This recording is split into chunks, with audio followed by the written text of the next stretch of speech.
this is Jessica Sanchez, Victim Service Specialist with Mothers Against Drunk Driving, Southwest Florida Chapter, and I'm here with Vanessa Gonzalez, and we're just honoring our loved ones, and we wanted to ask Vanessa, what brought you to MAD, and if you can share your story with us. Okay.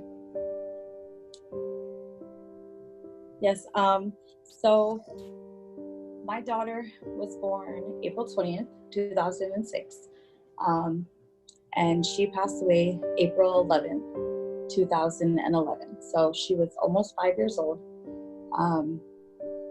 She was ran over by a drunk driver who was backing out of a driveway. She was playing in the yard, and he was intoxicated, and he was very remorseful, but once he realized that he was going to get in trouble, and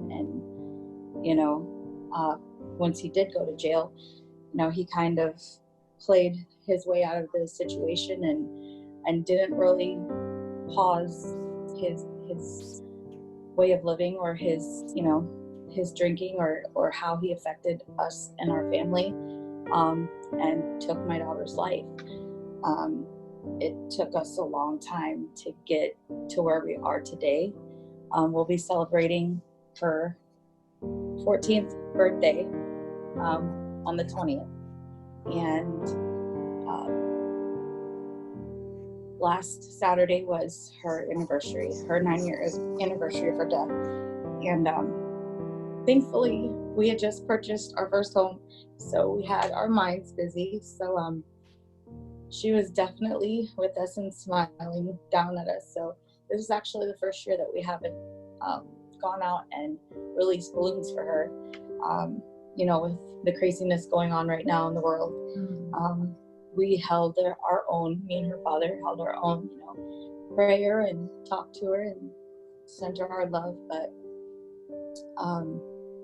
it really affected both of us so hard. Tremendously broke us apart. Especially myself. I went to the darkest of all places. I was stuck there for quite some time. And I just want people to understand, like,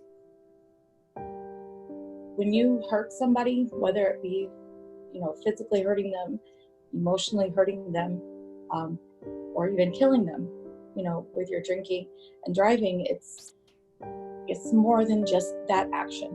That action affects that person and then their whole entire family forever.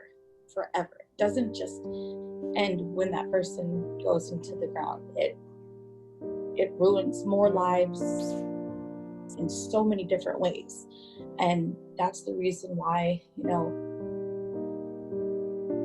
once I got better, once I could process my grief and realize that holding on to the hate and the anger and the pain was affecting my life so bad, that's when I just kind of decided, like,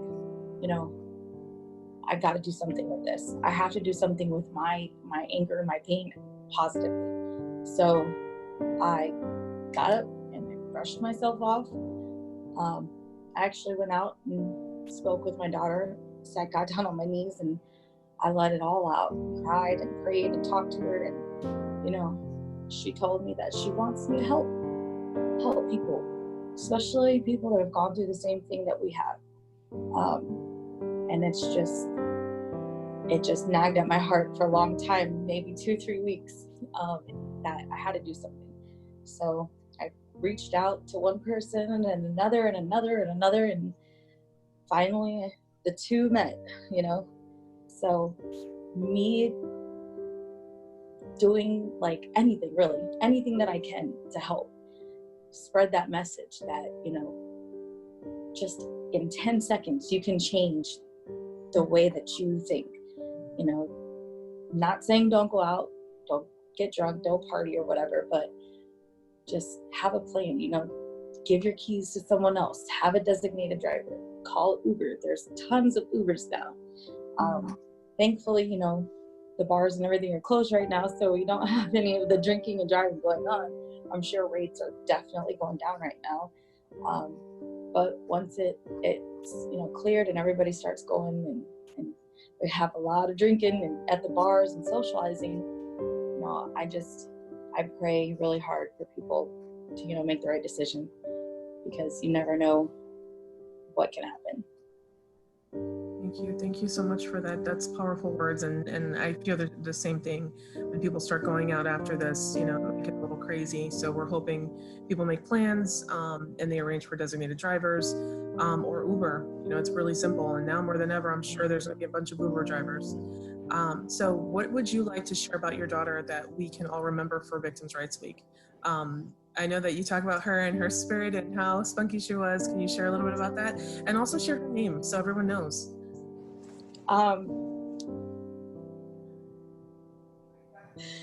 Jaleesa Marie Gonzalez is her name. Jaleesa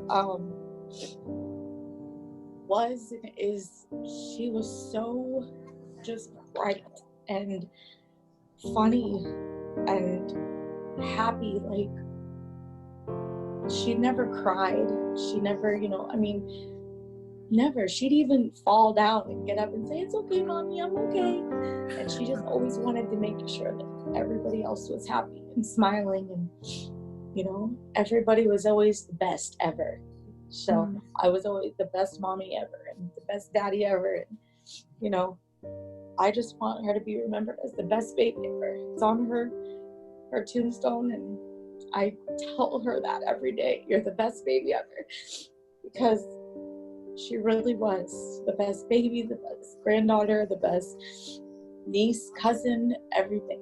Everybody will always remember her and her giggle and her smile and her bright blue eyes, and just the way that she could take any sorrow, sadness, madness away from any person the moment they just start talking to her, looking at her. I want her to be remembered as just the biggest smiling, shining, beautiful angel in the whole world. It's beautiful.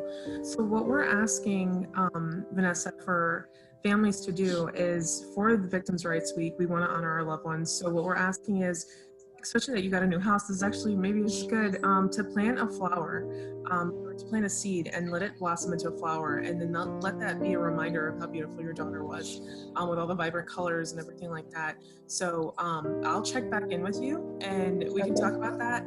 And then I think that would be something really beautiful, and I know that I'm sure you would like it. It's actually really funny that you say that, because a plan of ours since we started looking for a house was to plant a garden. And my husband kind of wants to do the seasonings and the vegetables and stuff, but my aunt planted a rose garden for Jaleesa when she very first passed.